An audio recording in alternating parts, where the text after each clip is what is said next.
Hey guys, and welcome. It's been a little while since I've done a military haul video.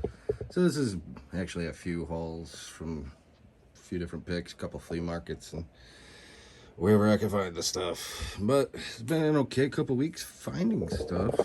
That's part of the reason it's been a while since I've done a military haul video, is because I found a whole lot lately, but I feel like I finally got a nice enough pile to do a fun little video of some of the finds and talk a little about them.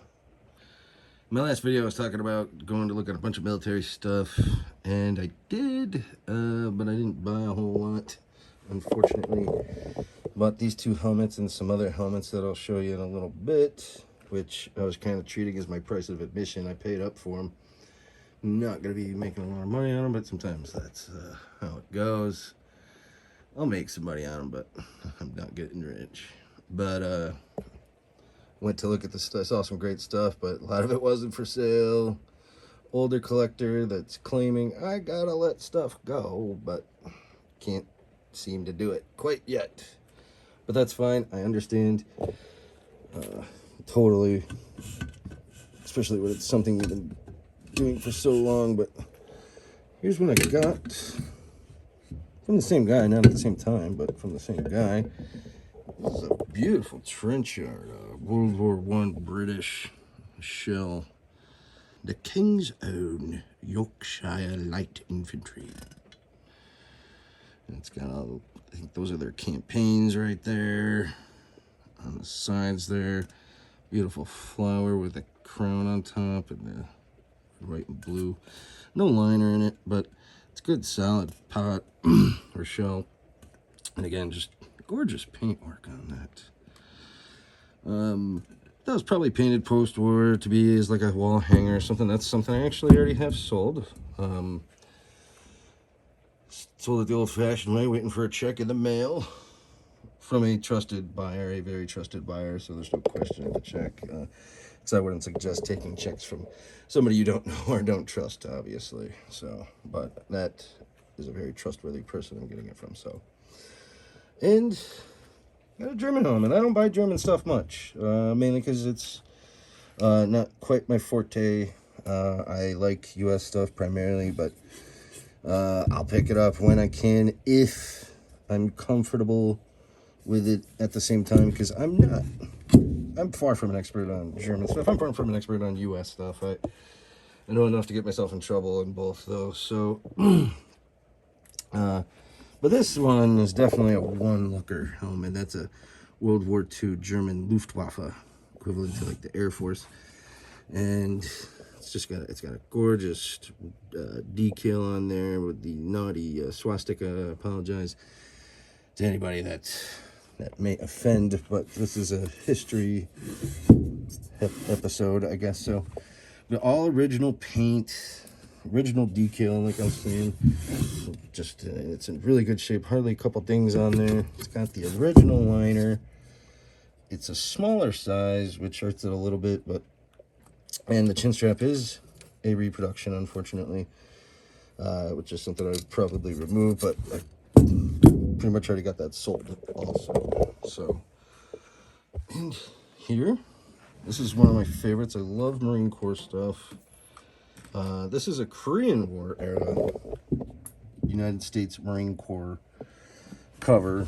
The helmet too, obviously, but the helmets were, the same branch to branch, but this cover is specific to the Marine Corps and to Korea. One of the ways you can tell is from these slits. That's a Korean War thing, as well as the Eagle Globe and Anchor there. It's pretty faint there, but that's something they did during Korea, not so much during World War II. You might have seen it during World War II, but it was not the norm. But it's a pretty decent cover. It's got the really nice bend there, done that look. Really nice, kind of not too salty, but salty enough. Little hole there that's been repaired, it looks like. This is a 1953 dated blue anchor cover. And those covers are pretty decent. Not quite as good as World War II covers, but that's probably still like a $400 to $500 helmet right there. And that like 750 to 800, which is about what I got into, what I'm getting out of it. And this I sold for 350, which I think was a pretty good deal, but I did okay. This jacket I did show off in my other video, but since I'm doing more military here, I figured what the heck. Something I got off of a local reseller picker who I'm calling out again. Needs to do start his channel. Chris, go ahead and start shooting. Oops, almost broke my display here. But again, it's got a really nice. I sold one of the jackets. I bought two of these. Funny story. I could have bought these for $25 each because my girlfriend saw these jackets on a post for an estate sale, and she showed them to me. But all I could see, it was a crappy picture for one, and it was from like 10 feet away, and they were hanging up in a closet, and all I could see was this sleeve. And I saw these chevrons, which these small chevrons are unique to the Korean War era. And generally, Korean War stuff's not very sought after, not very valuable. But in this case, I screwed up by dismissing it automatically. My buddy sent me pictures, and it didn't click until later. He sent me the pictures, and he's like, "What are these worth?" And I told him what I thought they would go for, and turns out Gina was like, "Wow, aren't those the jackets I showed you?" And I'm like, "I don't think so." And then, but they were. So I screwed up there. But at least he got them. So he was able to make a few bucks. I'll be able to make a few bucks in the end too. But they got these beautiful Japanese-made bullion. This is the 5th Air Force Korean War Service Medal. I think one's meritorious. I'm not sure what the one in the middle is, but he got 3 of them. So campaign ribbon there, and a gorgeous U.S. Army Aviation Engineer patch. Actually, the day I picked that up, I was able to find one of these patches, similar patch, that sold in an auction on eBay for, I think, $180. I sold the other jacket for $150. I paid $150 for both. So I'll be able to, should be able to get another $150 out of this one. So that was cool. Thank you, Chris, for the chance to buy that.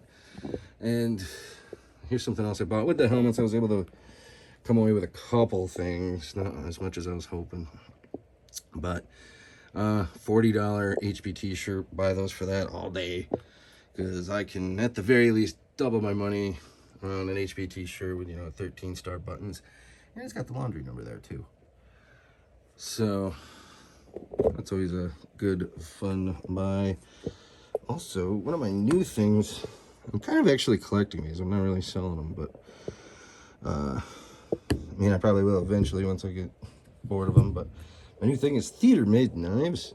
I bought a book when I was at SOS, and I've kind of been picking them up as I go. And theater-made knives are just knives that were usually made in theater, or they're handmade. Usually, this is probably theater made, could be, or it could just be a homemade knife. That's one of the things with theater made knives. You kind of, unless you got a known maker, you're kind of either homemade or theater made. Like I said, not an expert. Bought the book, so I know enough to get myself in trouble on those. But I got a couple more knives I'll show off here in a minute. And this, I think that's a European bayonet I found at a flea market a few weeks ago. Also, this is pretty neat. Get all these helmets out of here. Pretty nice South Korean flag. I'm assuming it's a bring back. It's got these paper. I think I checked it in at a black light and it checked out, so it's pretty neat. But another flea market find from a couple weeks ago. I think it was pretty much the only thing I bought that day, and probably paid too much. So, whoops. And here are the couple other knives I was saying I picked up in the last few weeks. I think 3 of these came from the same vendor at a flea market. Yeah, these 3 right here all came from the same vendor, and I suspect these to be theater-made knives, probably all World War II era, judging from the construction and style. It's one way you can tell if it's because I showed this to the guy who wrote that book I was telling you about, and this one kind of had him stumped. They had this one at SOS, and he said he's only seen one or two other ones like this because it's very similar to a Mark I fighting knife, but there's no markings on it whatsoever, and it's got some other weird qualities about it that make it not quite a Mark I, and there's no maker's mark. So he said he's sure it's theater made. He's only ever seen a couple others, so that one's kind of neat. And that's the one I got at a flea market 2-3 weeks ago. I paid $25, which I felt like was a pretty good deal because it's got a really cool pommel.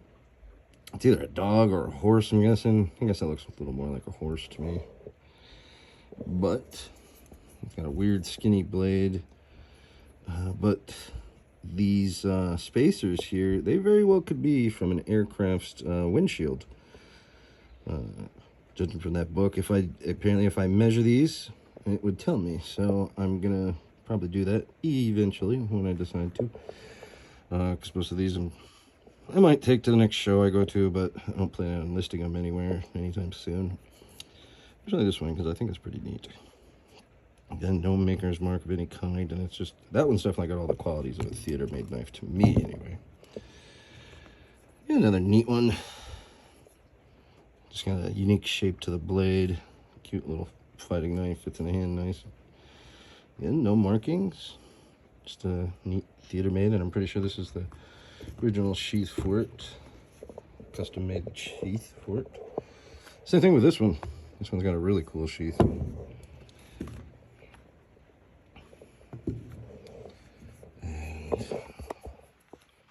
And no markings on this one. So, and this one's kind of neat. I'm not too sure on this one either, but it's got a weird guard, but could just be the maker was ground off, but it doesn't look like it was, so I don't know. But there's another one that came with these two. I think I paid $75 for all three, which I feel like is a pretty good deal. So, like I said, I might hang on to these for a while. It might be a new collecting thing for me. And here's a few smalls I've been picking up here or there. Love smalls. And there's some neat ones here. I don't know, it's World War II dog tags. I think this one's dated 44 with the sit there. Nice, cool army pin. Neat enamel. So, made by the For the Legion. That's probably mid-century. Neat Captain's Sweetheart pin. I don't know if that's Mark Sterling or not. Looks like it might be. So that's a neat little one. Sweetheart pin is always a good little buy. World War I collar disc. D Company. Another dog tag, but this one's got a cool Vietnam dated 19, or well, yeah, before Vietnam. P38 can opener, or AKA the John Wayne. This one, let's see a date on that one, but judging from the can opener, it's probably from the same era. Here's another kind of fun to find from the helmets, or that I bought with the helmets. Diffuse face from the Walt Disney Motion Picture Company. I just like the cover art and the fact that it was Disney. I like Disney stuff, so this is right up my alley. Something I might hang on to and maybe frame or something. I think I remember hearing this song. Hawkeye sings it in MASH, I think. Other very touching songs came out of that war.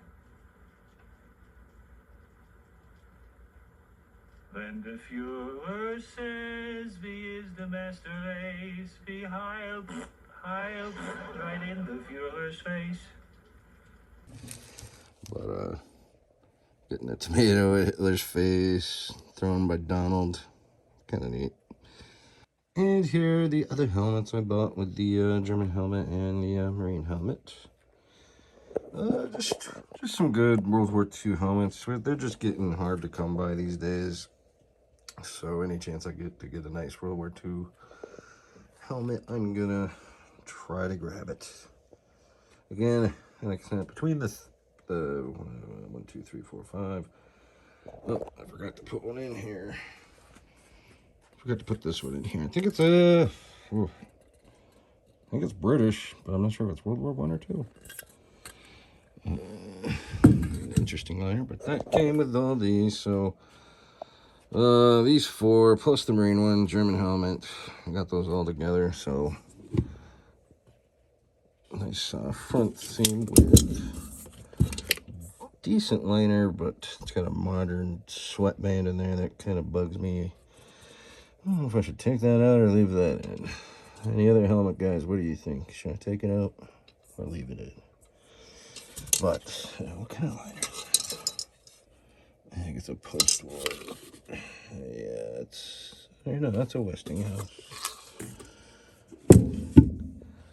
This one's got Colonel's insignia on the front, but I'm not sure what to make of it, because it kind of looks like tape residue, or it looks like paint. Somebody taped over the paint, and then they took the paint off, and there's a follow me stripe on the back too, which I don't know. This one has me a little stumped as to the originality of this artwork, but and the chin strap has seen better days, which sucks because it was a nice original green buckled chin strap, which would have been like a $200 piece by itself.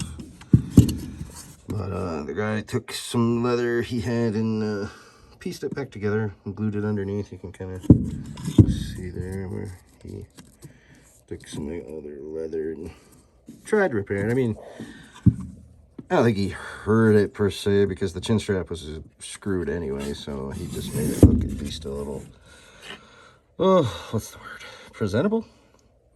It's too bad because I mean this side was really nice, but these dry out so fast, and that's why they're so expensive. They didn't last very long.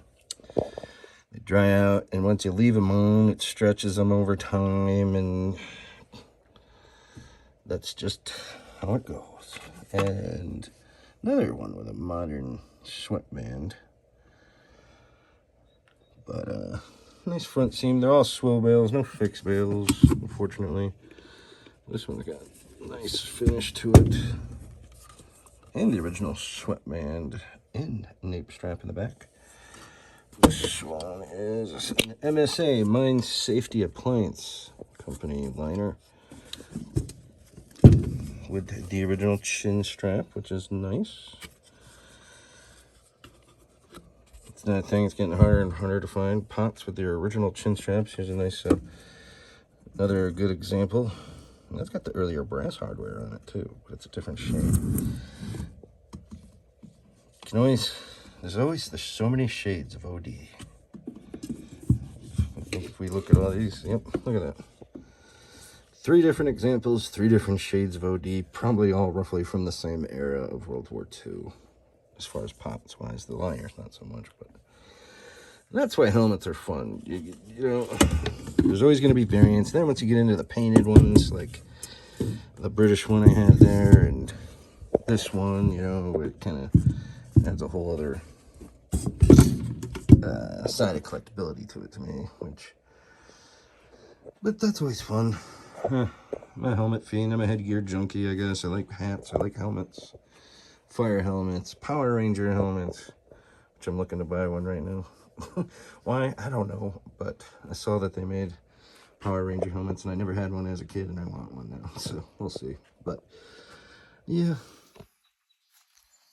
So there we have it. There's some of the new stuff I picked up recently as far as military-wise. Pretty decent couple weeks. It's taken me a while to accumulate this kind of stuff, but that's how it goes sometimes. When it rains, it pours, or you never know.